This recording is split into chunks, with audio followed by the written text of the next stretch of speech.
So with the constant interest rate hikes this year, we have seen a lot of volatility between the exchange rate of Canadian dollars to US dollars. Now because of this, I got a lot of questions throughout the year on what is the best way to exchange Canadian dollars to USD or vice versa, and then what is the best way to save on fees. So for this video, I'll be laying out all the possible ways that you can exchange from Canadian dollars to USD and vice versa. And I do want to focus on one specific technique here, which is called the NORBERT'S Gambit, which can potentially help you save a lot of fees. And this is especially useful if you want to buy US listed stocks or ETF, because if you put Canadian dollars into your non-registered stock account, it's not going to automatically help you change the currency. So if you're thinking about doing currency exchange now, or you may do them in the future, you definitely want to watch this video. Now, before we start, make sure you help us like the video and also subscribe to the channel.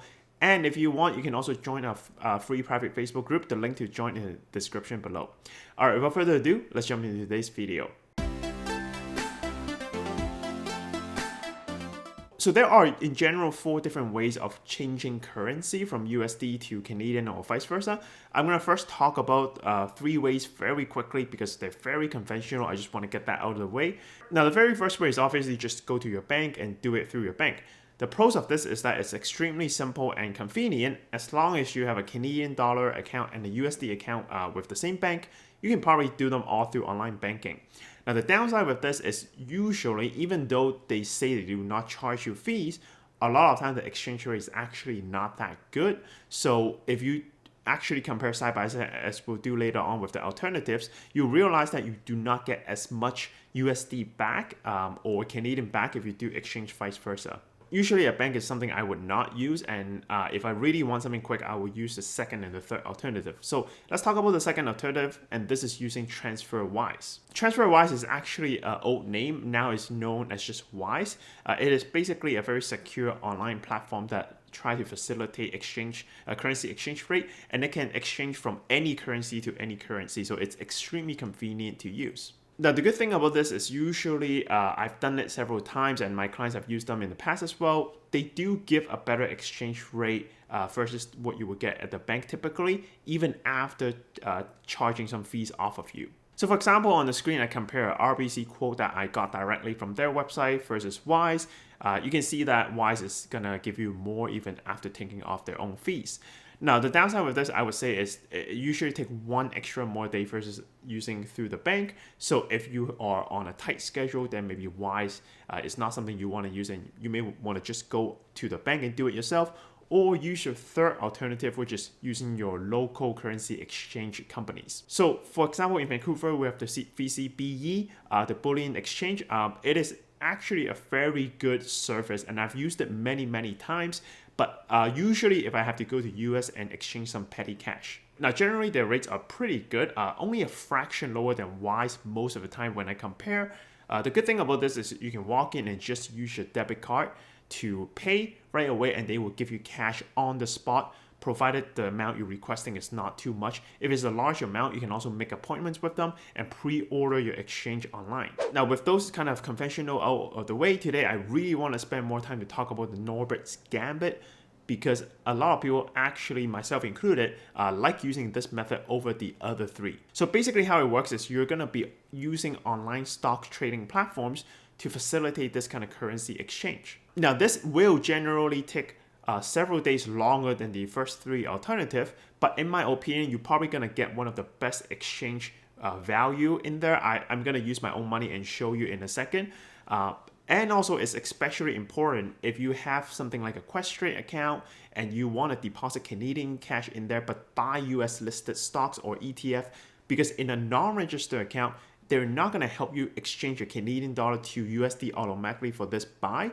They're going to instead borrow you USD to buy those stocks while leaving your Canadian dollars untouched, which means you are going to incur interest. This is a very common mistake, and also a mistake that I made myself when I first started to buy. So if you are thinking about buying US listed holdings anyway through something like Questrade, then you definitely need to know about this technique. So here is basically the step-by-step method of how you can do so, and I will be showing you a screenshot of my own account. I have it with Questrade, so this is the platform I'll be using. Now, you can do this with any other stock exchange platform. It's a pretty common technique. So step number 0 before you start obviously is you need to have an account with the stock trading platform of your choice, and it needs to be a non-registered account. Now for here, like I said, I'll be using Questrade. Now once we have that, we're going to move over to step 1, which is to find a listing that is both listed in the Toronto Stock Exchange and the New York Stock Exchange. Now in here, you can use a lot of different holdings, but for this kind of technique, I would recommend you use an ETF called the Horizon US Dollar Currency ETF, and the handle is going to be DLR.TO. Which specifically it works very well for NORBERT'S Gambit. The unit price reflects the actual exchange rate between Canadian dollar and US dollars. Alright, so once you find the holding, which in this case will be the exchange ETF that I just suggested, the second step is to calculate the fee that you likely will incur using this method. Now for this kind of method, there are usually 2 types of fee that you will incur. The first one is the commission for the trading. Now, not sure how other platform does it. I really only do this with Questrade, but with Questrade, they do not charge a fee when you buy the ETF. They only charge you when you sell the ETF. Now, typically the fee for Questrade, it's going to be 1 cent per share at a minimum of $4.95 for per trade, and they will cap out at $9.95 to sell the ETF. And the second fee you may potentially incur is called the ECN fee. Now, what ECN stands for is the Electronic Communication Network. Basically, it's the transaction fee. It applies to both buying and selling the ETF, but it is much lower at about 0.35 cents per share. Now, why I say this is potential fee is because sometimes you do not need to pay. You only have to pay this fee if you are removing liquidity from the market. Now that's a technical definition. In layman's term, basically is if you place an order that is immediately filled, then you are likely going to incur an ECN fee. You also will have to pay an ECN fee if the units you're buying, the number of units, is not in the multiple of 100. So in order for you to avoid ECN fee, you would need to basically buy or sell shares at a multiple of 100 and place something called an open order instead. Now, while some of you may be thinking, well, I'm gonna try to avoid this fee and save some money, etc., my recommendation for you is to actually completely ignore trying to skip this. Just pay the ECN fee because it actually costs very, very, very little to you, and it's really not worth the hassle here.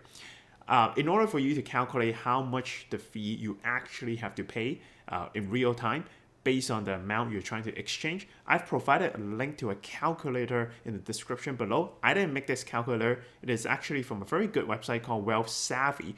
Now, long ago when I first learned about this technique, a lot of the info actually came from this article, which also is where I found the calculator as well. So in there, all you have to do is input how much you're trying to exchange back and forth. It will automatically pull up real-time data of the currency ETF that I just suggested, which is also suggested by them, and they will tell you exactly how much total fee you're likely to incur in this exchange. All right, so once you know about the fee, next is you want to calculate how much units you want to buy for the amount of currency that you want to exchange. So the process is very simple. You simply take the amount that you want to exchange, let's say $5,000 Canadian, and just divide it by the current price right now, and this should give you a rough idea of how many units you need to buy. Now, once you enter the units you want to buy, Questrade will ask you what kind of price do you want to buy it at. And usually there are 2 different prices. One is the ask price and one is the bid price. Just know that ask price is basically what people are selling at this moment, and it will incur ECN fee if you were to do it right, at this price. So for myself, whenever I do it, I will always use the ask price and just get the order through as quickly as possible. Now, once you have confirmed the order have gone through and you see it in your account,